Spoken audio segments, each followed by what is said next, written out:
thought it would be really interesting to talk about books that were previously published 100, 200, 300 years ago and kind of look at them and then think about whether we would want to read them or not, or these. So this is your compendium of books that I thought were interesting that were published in previously 22 years. The biggest chunk of books that I have to talk about today are published in 1922, not only because publishing became much more available to the common person, it also became much more accessible to us now because many of the books from previous years are out of print or are just frankly not remembered anymore. The first book I thought about, and the book that started this list, is The Beautiful and the Damned by F. Scott Fitzgerald. I have some Fitzgerald up here. I really enjoy The Great Gatsby. It is one of my favorite books. It's published in 1825. If I'm remembering correctly, The Beautiful and the Damned is a book about these wealthy people who are slowly becoming not wealthy, but they would never work or do any of those other things because that would be scandalous.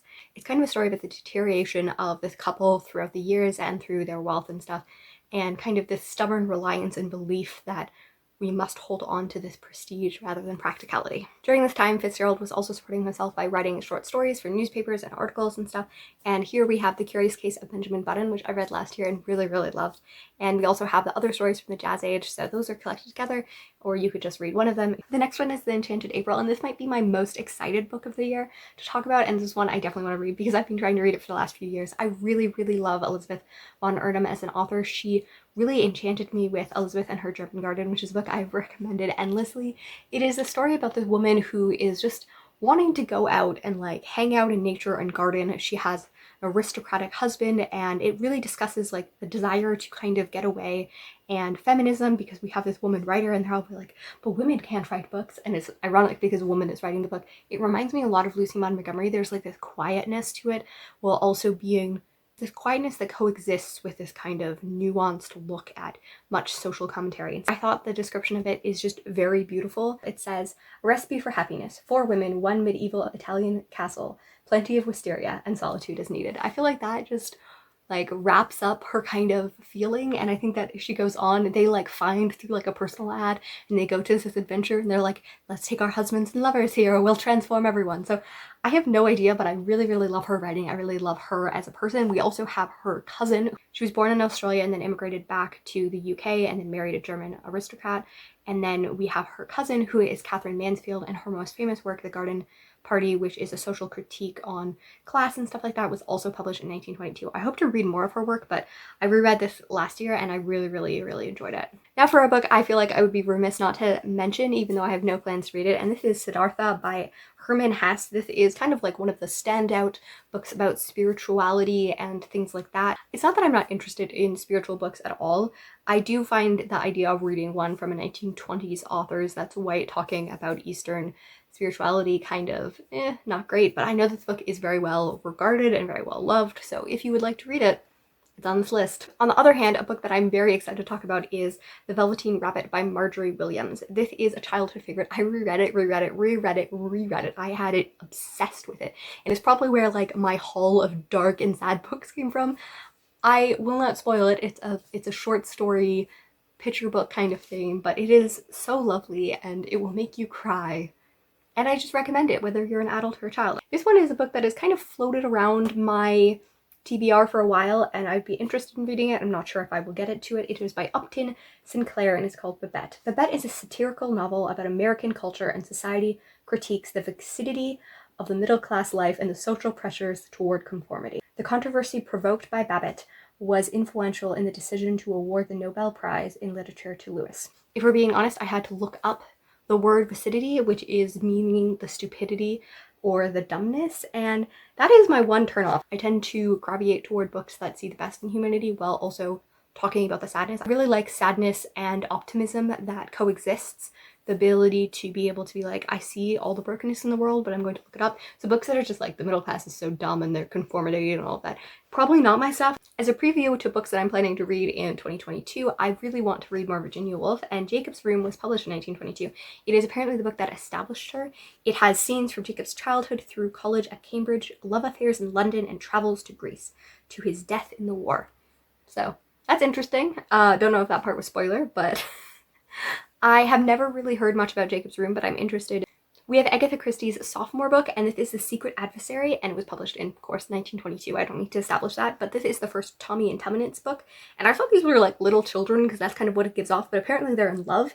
It says, Tommy Beresford and Prudence Tuppence Cowley are in love and flat broke. Just after Great War, there are few jobs available and the couple are desperately short on money. And I'm assuming they're going to get somehow involved in a mystery or something like that because, you know, it is an Agatha Christie book. My goodness, hair. So bear with me. So our next one is The Meaning of Relativity by Albert Einstein. I will not be reading this, and I'm assuming most of you won't be, but if you're very into science or you're very into this, 100 years ago, The Meaning of Relativity was published, and that might be into you. So there you go. And another nonfiction that is much more appealing to me is Kitchen Essays by Agnes Jekyll. And these are essays about cooking originally published in the London Times. And they're a lot about the temperament of cooking. And like she says, a hardy sportsman should not be fed the same thing as a depressed fanchonier. Probably a little known fact about me now is that I worked in kitchens through high school and in college to support myself. I really, really love cooking. It is probably one of my favorite pastimes. I love making meals for people. I love hosting, and I loved working in kitchens and making food. So I feel like this would really, really speak to me. And I love the idea of looking at a woman's life in 1922 and how she's talking about cooking, because it's kind of before the 1950s where we really get into like the housewife archetype, because we're kind of still in the era when like most fancy people were not cooking their own meals, because this is an era where I believe like most women were not cooking their own meals that were more upper or middle class. Like you wanted to have a cook. So this is kind of the era when the people who would be reading newspapers are starting to think about what they would like to cook, and I find that very interesting. And last for 1922, I have 3 authors that were born this year that might also be an avenue of reading, and we have Jack Kerouac. Do I not know how to pronounce his name? We have Jack Kerouac. That's not how you pronounce his name. Kurt Vonnegut and Stan Lee, who of course published many, many comics. In 1822, we have Percy Bysshe Shelley. He ended up being dead. He washed ashore dramatically during a shipwreck, and he has much poetry that I've not read. I know him most notably as the husband of Mary Shelley because she was so much more cooler than him. You know, I'm not biased. If you want something from 1822, he might be your man. On the other hand, we have 1722 and we have Mulflanders. This is a book that I read in September and October, and I actually really, really liked it. It is 300-year anniversary this year, so that's really cool. It really looks at a woman's life and her many, many spouses and her criminal years and stuff like that, and I thought it was very interesting. Some of it definitely did not age well. It's a 300-year-old book, but I think this quote says a lot about it.